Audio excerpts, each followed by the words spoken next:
Sais-tu quelle est la plus grande erreur que beaucoup de femmes commettent dans leurs relations?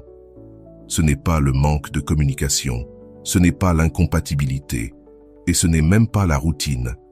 L'erreur la plus fréquente, c'est de croire que les hommes fonctionnent émotionnellement de la même manière que les femmes. Et laisse-moi te dire quelque chose que j'ai observé dans ma pratique professionnelle pendant des années. Tant que les femmes continueront d'attendre que les hommes vivent l'amour, l'intimité et la connexion de la même façon qu'elles, elles continueront à se sentir incomprises, frustrées et souvent profondément seules au sein de leur relation. J'ai consacré ma carrière à comprendre comment fonctionne le cerveau humain dans le domaine affectif. Et il existe 3 vérités psychologiques sur les hommes que la majorité des femmes ignorent complètement. 3 secrets qui, lorsque tu les comprends et les appliques, transforment radicalement la qualité de ta relation. Je ne parle pas ici de manipulation ni de jeux mentaux. Je parle de comprendre la neurobiologie masculine, de comprendre comment leur cerveau traite l'affection, le désir et la vulnérabilité, d'une façon totalement différente de la nôtre. Et voici la promesse que je veux te faire aujourd'hui. Si tu restes jusqu'à la fin de cette vidéo, je vais te révéler le 3e secret, le plus contre-intuitif et le plus puissant de tous. Il concerne directement le désir masculin et va complètement à l'encontre de ce qu'on t'a probablement appris. Cette connaissance peut changer à jamais ta façon de te relier à ton partenaire. Et crois-moi, aucune revue, ni aucun livre de développement personnel ne te l'expliquera comme je vais le faire. Respire profondément, car ce que je vais partager va peut-être bousculer certaines croyances que tu portes depuis toute ta vie. Mais je te promets que cela en vaudra largement la peine. Secret numéro 1.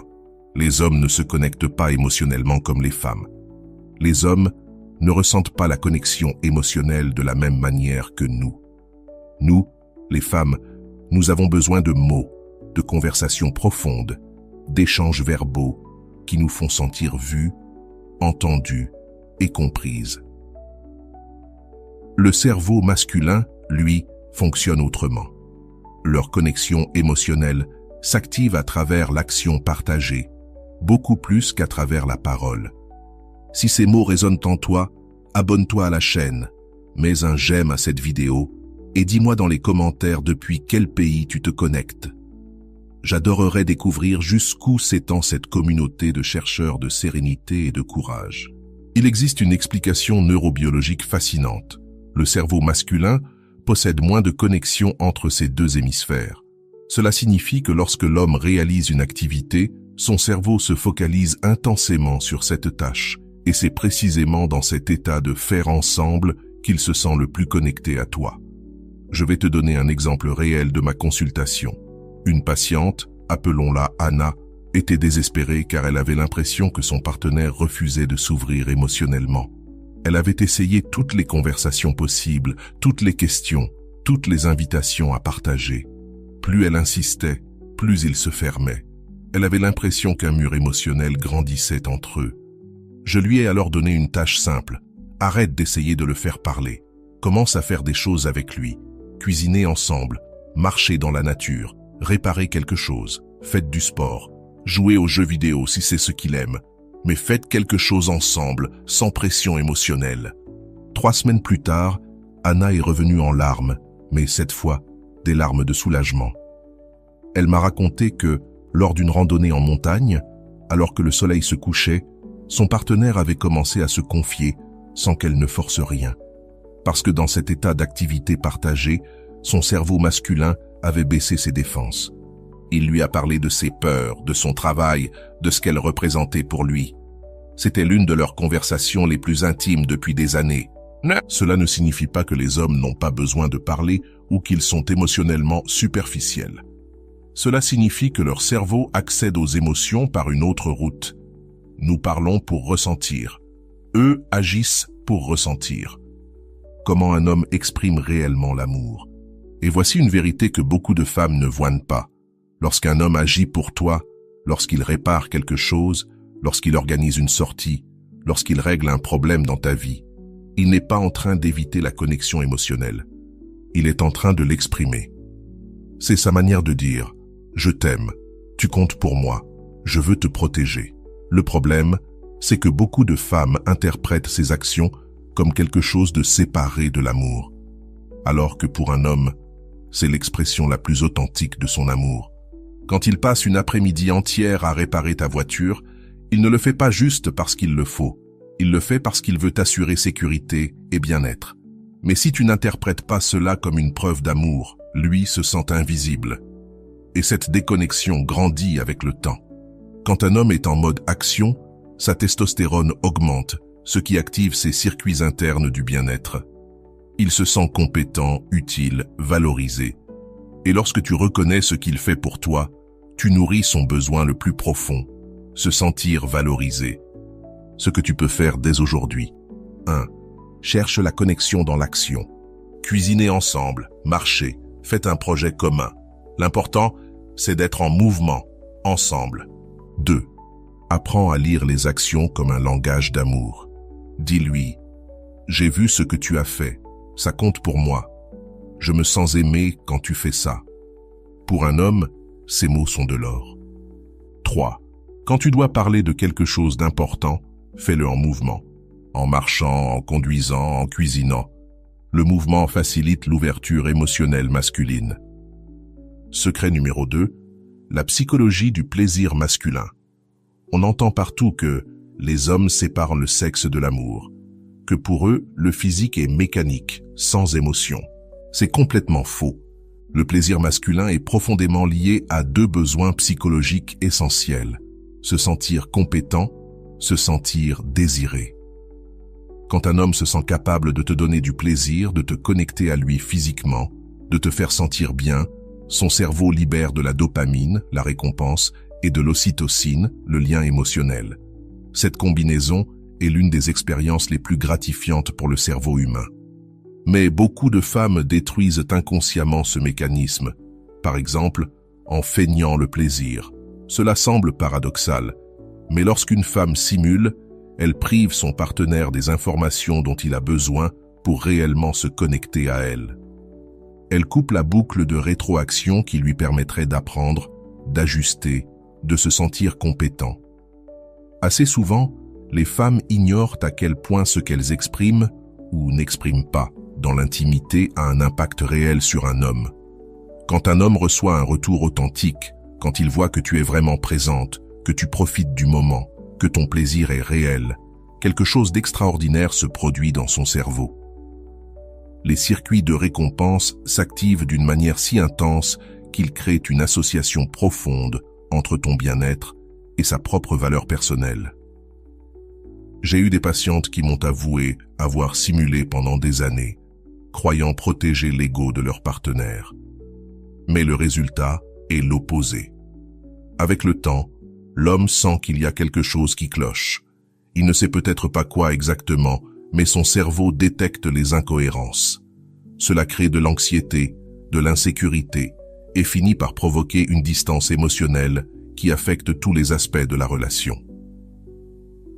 La vulnérabilité authentique est le plus beau cadeau que tu puisses offrir à un homme dans l'intimité. Quand tu te permets d'être vulnérable, quand tu communiques sincèrement ce que tu ressens, ce que tu aimes, ce dont tu as besoin, tu ne blesses pas son ego. Tu l'invites à un niveau de connexion plus profond.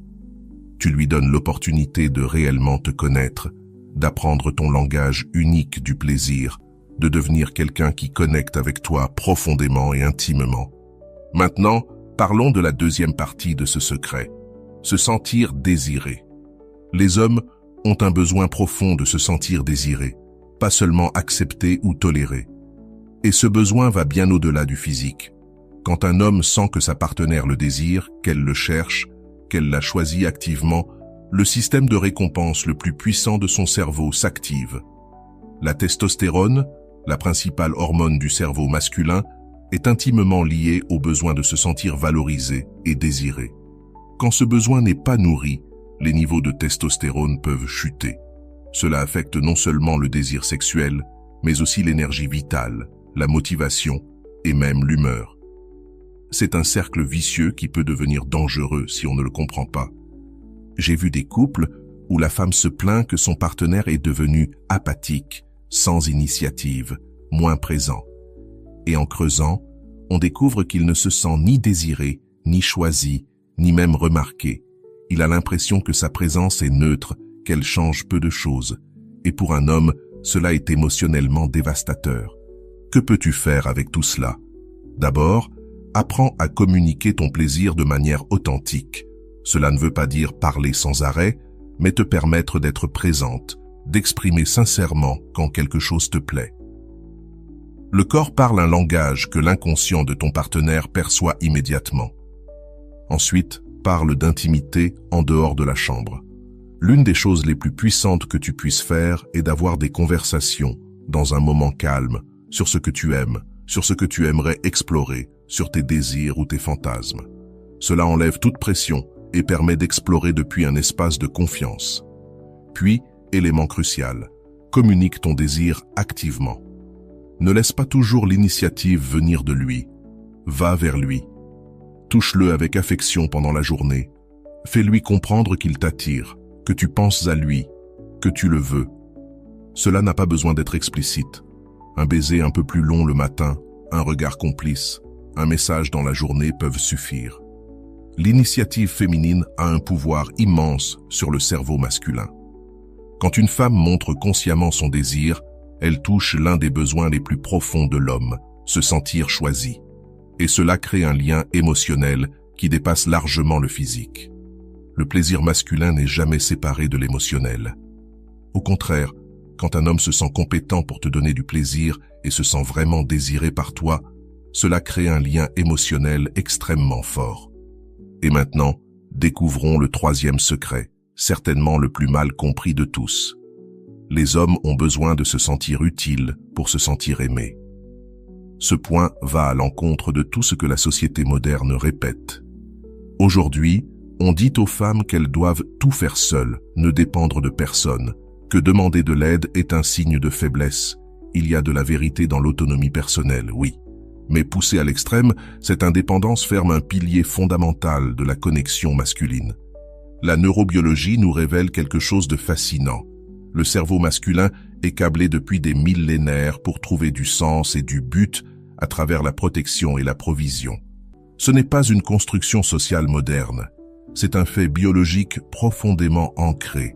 Quand un homme sent qu'il est utile, que sa présence fait une différence, qu'il peut contribuer réellement à ta vie, des circuits liés à la valeur personnelle, au sens et au but s'activent. La dopamine se libère quand il résout un problème pour toi, quand il rend ta vie plus facile, quand il sent que ce qu'il apporte compte. Le problème, c'est que beaucoup de femmes modernes refusent systématiquement l'aide de leur partenaire pour prouver leur indépendance. Elles disent « Je peux le faire seule, je n'ai pas besoin d'aide, je m'en occupe ». Ces phrases semblent innocentes, mais le cerveau masculin entend « Tu n'es pas important, ta présence ne change rien, je n'ai pas besoin de toi ». Un patient m'a un jour confié une phrase qui m'a profondément marqué. « Je ne sers à rien nulle part, je ne suis nécessaire à personne ». Sa femme l'aimait profondément, mais elle avait tellement verrouillé toutes les portes par lesquelles il pouvait contribuer qu'il avait fini par se sentir invisible dans sa propre famille. Quand elle a commencé à lui laisser de la place, à lui demander de l'aide pour des choses précises, à lui dire sincèrement que sa présence faisait une différence, tout a changé. Non pas parce qu'elle est devenue dépendante, mais parce qu'elle a réouvert un espace où il pouvait aimer dans le langage naturel du cerveau masculin. Être utile. Cela ne signifie pas inventer des problèmes ou jouer un rôle. Cela signifie simplement reconnaître que même si tu es parfaitement capable de tout faire seul, laisser ton partenaire contribuer est un cadeau. C'est une manière de dire « ta présence compte, ce que tu apportes a de la valeur. Je choisis de te laisser une place ». Le mot « besoin » est devenu presque tabou aujourd'hui. Pourtant, il y a une différence immense entre dépendance et interdépendance. La dépendance dit « je ne peux pas vivre sans toi ». L'interdépendance dit « je peux vivre seul, mais ma vie est meilleure avec toi. Je te choisis ». Le cerveau masculin est conçu pour répondre à un défi, à un problème à résoudre, à une contribution à offrir. Et quand un homme peut apporter quelque chose à la relation, son amour s'amplifie. Quand un homme fait quelque chose, surtout pour quelqu'un qu'il aime, son cerveau entre dans un état de fluidité et de concentration. Il se libère de la noradrénaline, de la dopamine, et son attention se fixe entièrement sur la tâche. Et lorsque cette tâche est accomplie, lorsqu'il voit que son intervention a eu un impact réel et positif, la sensation de récompense dans son cerveau est immense. C'est pour cela qu'il est si important d'apprendre à demander de l'aide de manière spécifique et non de façon vague comme « aide-moi plus ». C'est trop flou et cela n'active aucun circuit de résolution de problèmes. En revanche, des demandes claires comme « peux-tu m'aider à porter ça ? J'ai besoin de ton avis sur ce sujet » ou « tu peux m'aider à choisir entre ces options » permettent à son cerveau de se focaliser sur quelque chose de concret. Elles lui donnent une manière claire d'être utile. Et voici quelque chose de crucial. Quand il t'aide, reconnais-le sincèrement. Remercie-le. Fais-lui savoir que son geste a vraiment compté. Cela ferme le circuit neurologique de la récompense. Son cerveau apprend que lorsqu'il aide sa partenaire, il reçoit de la gratitude, du respect et une forme d'amour. Cela renforce naturellement ce comportement et surtout, cela approfondit la connexion émotionnelle. J'ai vu de véritables transformations chez des couples qui appliquent à ce principe. Des femmes qui se plaignaient que leur partenaire ne participait jamais, qu'il semblait distant ou apathique. Et tout changeait lorsqu'elles commençaient à créer des espaces précis où il pouvait être utile, où sa contribution était nécessaire et valorisée. L'homme devenait plus présent, plus investi, plus connecté émotionnellement. Car voici une vérité profonde. Lorsqu'un homme se sent utile, il se sent aimé. Pour son cerveau, ces deux choses sont indissociables. La sensation d'utilité est la preuve que sa présence compte, que son amour est reçu, qu'il a une place importante dans ta vie. Cela ne transforme pas les femmes en personnes dépendantes ou passives. Au contraire, cela demande une force immense. Cela demande l'humilité de reconnaître que, même si tu es parfaitement capable, laisser les autres contribuer à ta vie est un acte d'amour et de générosité. Cela demande de dépasser l'ego qui dit « je dois tout faire toute seule » et d'ouvrir la porte à une vulnérabilité saine. Reconnaître qu'il y a des choses où ton partenaire peut t'aider et que cela ne t'enlève ni force ni indépendance. Pense-y ainsi. Lorsque tu permets à ton partenaire d'être utile, tu lui offres un cadeau. Et lorsque tu lui partages tes émotions vulnérables, tu lui donnes accès à une partie essentielle de toi. Cette nécessité mutuelle, cette interconnexion choisie et consciente, est ce qui crée des relations profondes et durables. Dans ma pratique, j'ai constaté que les couples les plus heureux sont ceux où les deux se sentent nécessaires, où chacun a un rôle clair, un espace, une utilité dans la vie de l'autre. Ce n'est pas un hasard. C'est de la neurobiologie. C'est de la psychologie. C'est la manière dont les êtres humains sont faits pour se connecter. Alors voici mon invitation pour toi. Durant la semaine à venir, identifie 3 petites choses, simples mais concrètes, dans lesquelles ton partenaire peut t'aider. Demande-lui clairement, sans hésiter. Observe sa réaction. Observe son énergie quand il sent qu'il contribue réellement. Et surtout, remercie-le. Fais-lui savoir que ce qu'il a fait a eu un impact positif pour toi. Tu verras un changement, peut-être subtil au début, mais réel, parce que tu lui parleras dans le langage que son cerveau comprend, celui de l'utilité émotionnelle. Maintenant, parlons d'un sujet qui crée une immense souffrance chez les femmes, mais qui repose en réalité sur un malentendu neurobiologique. Le silence masculin. Combien de fois as-tu vécu cette situation? Un problème éclate, un conflit apparaît, et au moment où il faut parler, il se tait, il se retire, il se ferme, il entre dans sa caverne, et tu interprètes ce silence comme un rejet, un manque d'amour, une absence d'intérêt. Tu te dis, s'il m'aimait vraiment, il voudrait parler maintenant, s'il tenait à moi, il voudrait régler ça immédiatement.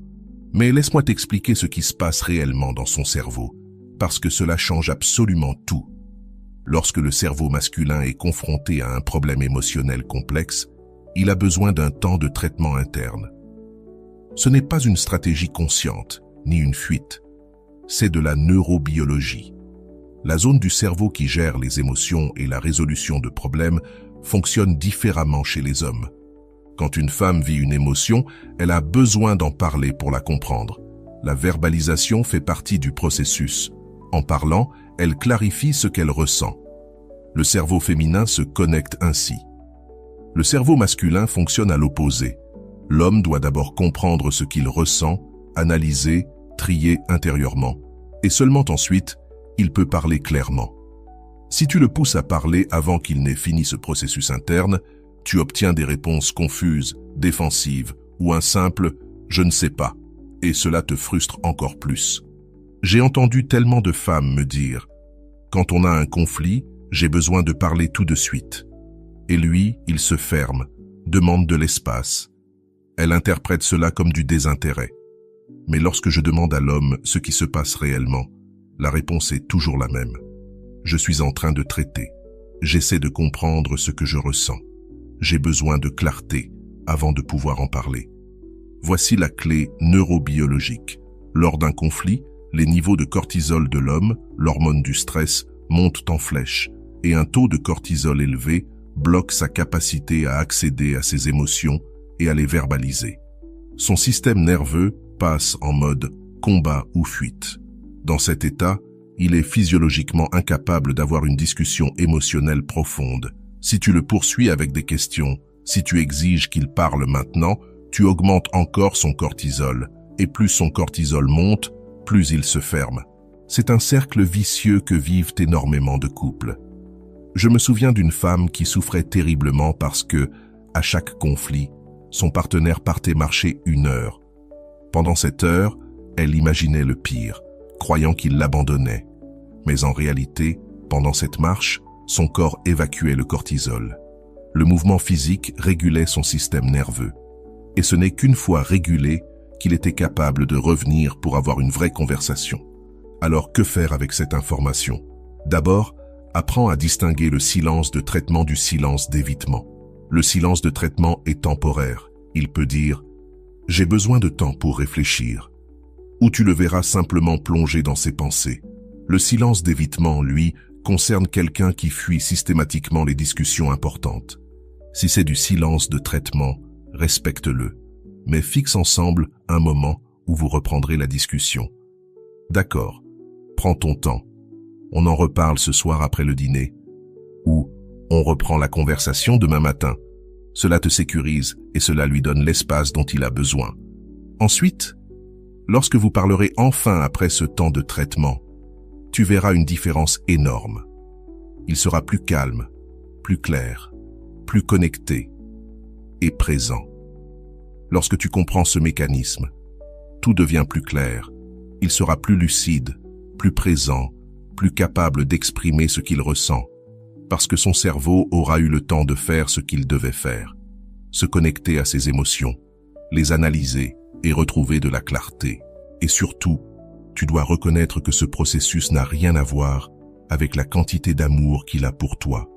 Bien souvent, le silence n'est pas un signe de désintérêt. Au contraire, il se tait précisément parce que tu comptes tellement pour lui qu'il veut te donner une réponse réfléchie, cohérente, une réponse qui résout réellement le problème au lieu de réagir depuis l'émotion du moment.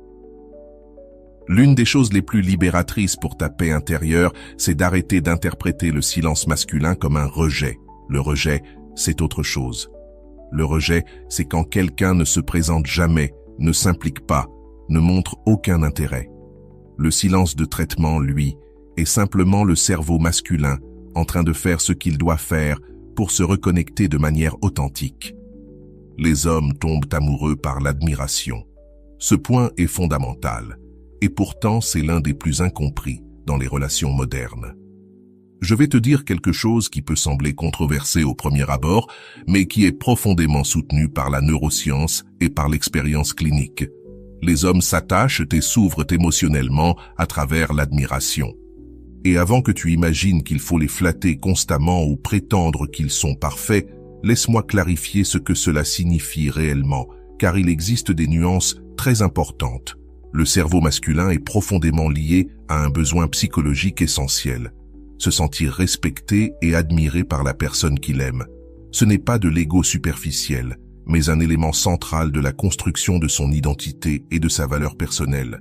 Là où beaucoup de femmes construisent leur identité à travers les relations et la connexion émotionnelle, les hommes bâtissent une grande partie de la leur sur la compétence, l'effort, l'accomplissement et le respect qu'ils reçoivent. Et aucune opinion n'a plus d'impact sur un homme que celle de sa partenaire. Quand un homme sent que sa femme l'admire sincèrement, qu'elle respecte sa personnalité, ses qualités, ses efforts, son caractère, quelque chose d'extraordinaire se produit dans son cerveau. Une combinaison de testostérone, de dopamine et d'ocytocine se libère simultanément. C'est ce qui crée l'état d'attachement profond. Ce n'est pas seulement de l'attirance physique, c'est un lien émotionnel intense, unique. Le problème, c'est que beaucoup de femmes confondent admiration et soumission. Elles pensent qu'admirer leur partenaire signifie perdre leur voix, ne plus pouvoir pointer les problèmes ou devenir passive. C'est complètement faux. L'admiration authentique ne consiste pas à faire semblant qu'il est parfait.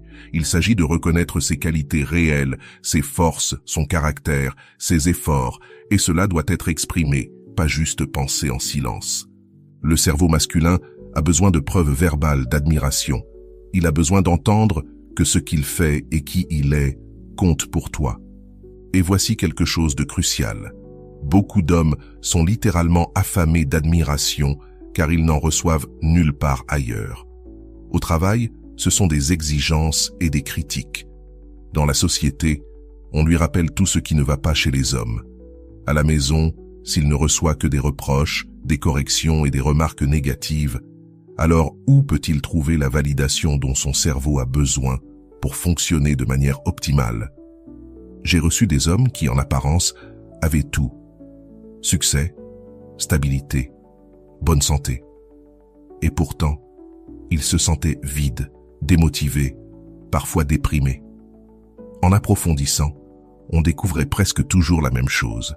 Ils ne se sentaient ni admirés ni respectés par leur partenaire. Et cette carence affectait absolument tout dans leur vie. Je me souviens d'un cas marquant. Un homme m'a dit « J'ai l'impression que pour ma femme, rien de ce que je fais n'est suffisant. Je travaille des heures pour subvenir aux besoins de la famille. Je rentre et tout ce que j'entends, c'est ce que je n'ai pas fait. Je ne sors pas la poubelle. Je ne passe pas assez de temps avec les enfants. Je ne suis pas assez présent émotionnellement. Jamais, jamais, je n'entends que quelque chose de ce que je fais est bien. Et honnêtement, je ne sais même plus pourquoi je continue. » Quand nous avons travaillé avec son épouse, nous avons découvert qu'elle appréciait réellement ses efforts. Mais elle était tombée dans un piège très répandu, ne pointer que le négatif, ce qui manque, ce qui ne va pas. Et elle avait cessé d'exprimer ce qu'elle admirait chez lui. Nous avons mis en place quelque chose de simple, mais extrêmement puissant. La pratique quotidienne de l'admiration spécifique.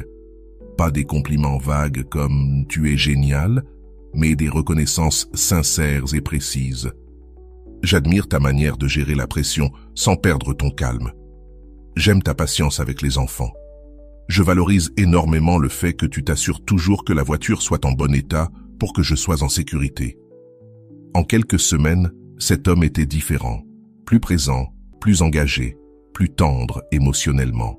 Son cerveau recevait enfin ce dont il avait besoin, la preuve qu'on le voit, qu'on le respecte, qu'on l'admire. Et voici ce que beaucoup de femmes doivent comprendre. L'admiration crée un cercle vertueux. Quand un homme se sent admiré, il fait naturellement plus pour en être digne.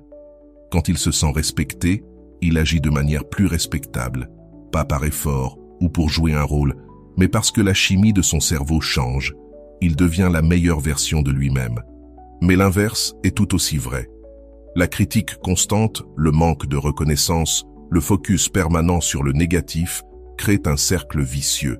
Sa testostérone baisse, son cortisol monte, il se sent moins capable, moins motivé, et il finit par agir exactement comme tu lui reproches d'agir.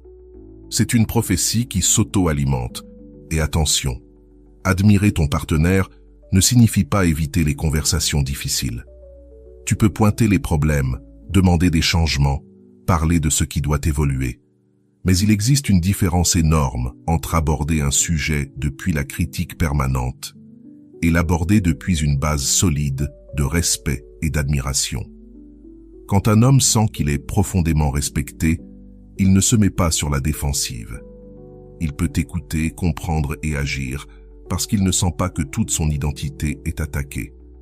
Alors, comment intégrer cela dans ta relation? D'abord, identifie consciemment 3 choses que tu admires réellement chez lui. Des qualités, des compétences, des comportements, sa manière de gérer certaines situations, mais choisis des éléments authentiques. Ensuite, exprime cette admiration de manière spécifique et régulière. Pas besoin d'un long discours. Cela peut être aussi simple que « J'ai remarqué comment tu as géré cette situation aujourd'hui et j'admire beaucoup ta calme » ou « Je veux que tu saches que je valorise vraiment ta dévotion à ton travail ». Enfin, lorsque tu reconnais ton partenaire publiquement, même de manière occasionnelle, cela a un impact profond. Je ne parle pas forcément de le montrer sur les réseaux sociaux, même si cela n'a rien de mauvais. Je veux dire que lorsque vous êtes avec des amis ou de la famille, mentionner quelque chose que tu admires chez lui crée une résonance particulière.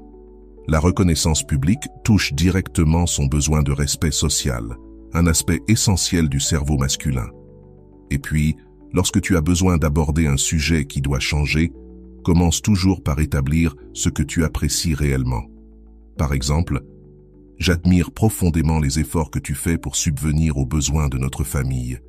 Et justement, c'est pour cela que je voudrais parler avec toi de la façon dont on pourrait trouver plus d'équilibre afin que tu puisses aussi te reposer. » Cette approche crée une atmosphère complètement différente pour la discussion. Un homme qui se sent admiré par sa partenaire est un homme motivé à donner le meilleur de lui-même, non pas parce qu'il est manipulé, mais parce que son cerveau fonctionne de manière optimale lorsqu'il reçoit cette validation de la personne la plus importante de sa vie. Une relation où les 2 partenaires s'admirent sincèrement est une relation capable de traverser n'importe quelle tempête. Aujourd'hui, nous avons parcouru un chemin profond à travers la psychologie masculine dans les relations. Depuis la compréhension que les hommes se connectent en agissant, et pas seulement en parlant, jusqu'à l'idée que leur plaisir est lié à leur sentiment de compétence et de désir. Depuis l'importance pour eux de se sentir utile pour se sentir aimé, jusqu'à la reconnaissance que leur silence n'est pas un rejet, mais une phase de traitement intérieur. Nous avons aussi vu qu'ils tombent amoureux à travers l'admiration et que leur vulnérabilité est d'une immense fragilité. Rien de tout cela n'est de la manipulation ou des stratégies cachées. Ce sont des fenêtres ouvertes sur le fonctionnement réel du cerveau masculin, sur sa manière unique de vivre l'amour, l'intimité et la connexion. Et lorsque tu comprends ces principes et que tu les appliques avec authenticité et amour, tout change. Au fil de mes années de consultation, j'ai été témoin de transformations extraordinaires. J'ai vu des couples au bord de la rupture retrouver une connexion qu'ils pensaient perdue. J'ai vu des femmes qui se sentaient profondément incomprises découvrir enfin pourquoi leur partenaire agissait d'une certaine manière. J'ai vu des hommes qui se sentaient invisibles dans leur relation s'épanouir lorsque, pour la première fois, ils se sentaient vus et valorisés dans leur propre langage émotionnel. Et le plus beau, c'est que lorsque tu apprends à parler le langage émotionnel de ton partenaire, il apprend naturellement le tien. Quand tu crées un espace de compréhension, de respect et de soins mutuels, vous gagnez tous les deux. Vous pouvez enfin baisser les défenses, vous montrer tel que vous êtes vraiment. C'est là que les relations cessent d'être des luttes de pouvoir ou des sources de malentendus incessants et deviennent ce qu'elles auraient toujours dû être. Un refuge sûr où chacun peut être pleinement lui-même. Mais comprendre ne signifie pas excuser les comportements nocifs. Si ton partenaire a des schémas véritablement toxiques, s'il y a de la violence, un manque de respect chronique ou des abus, rien de cela n'est justifiable. Il existe des situations qui exigent des limites fermes ou même un éloignement. Cependant, si tu es dans une relation globalement saine, avec quelqu'un qui t'aime, mais avec qui la connexion profonde est parfois difficile, ces principes peuvent t'ouvrir des portes dont tu ne soupçonnais même pas l'existence. Il est aussi essentiel de reconnaître que chaque personne est unique. Tous les hommes ne rentrent pas parfaitement dans ces schémas. Chacun est influencé par son histoire personnelle, sa culture, ses expériences. Considère ces principes comme des guides, pas comme des lois absolues. Observe ton partenaire, apprends son propre langage, adapte tout cela à votre réalité et surtout, sois patiente avec toi-même. Changer des habitudes relationnelles que tu utilises depuis toute ta vie n'est pas simple. Il y aura des moments où tu retomberas dans tes anciens réflexes, où tu oublieras ce que tu viens d'apprendre, où la frustration te fera revenir à de vieux schémas. Ce n'est pas grave. Les relations sont un chemin d'apprentissage continu. Ce qui compte, c'est de continuer d'essayer, de continuer à grandir, de chercher des façons plus profondes et authentiques de te connecter. Maintenant, j'aimerais te demander quelque chose d'important. Si cette vidéo t'a donné des éclairages précieux, si tu as appris quelque chose qui peut transformer ta relation, abonne-toi à cette chaîne et aime cette vidéo. Ton abonnement me montre que ce type de contenu profond, basé sur la neuropsychologie et l'expérience clinique, est ce que tu veux voir davantage. Et ton like permet à cette vidéo d'atteindre plus de femmes qui cherchent elles aussi à comprendre leur partenaire. Mais surtout, j'aimerais connaître ton expérience. Est-ce que tu t'es reconnu dans ce que nous avons exploré aujourd'hui? As-tu vécu des situations où ces principes t'auraient aidé à mieux comprendre ton partenaire? Y a-t-il un schéma dans ta relation que tu vois différemment après cette vidéo? Laisse-moi un commentaire. Pas besoin d'entrer dans les détails personnels si tu ne le souhaites pas, mais ton retour m'aiderait à comprendre ce qui te touche le plus. Souviens-toi, les relations sont l'un des plus beaux et des plus importants travaux de notre vie. Ce sont des espaces où nous grandissons, où nous guérissons nos blessures, où nous apprenons à aimer au-delà de nos limites. Chaque effort que tu fais pour comprendre ton partenaire et pour parler son langage émotionnel est une véritable contribution à votre bonheur commun. On se retrouve dans la prochaine vidéo où nous continuerons à explorer la fascinante psychologie des relations humaines. Et si tu veux que j'aborde un thème particulier, laisse-moi un commentaire.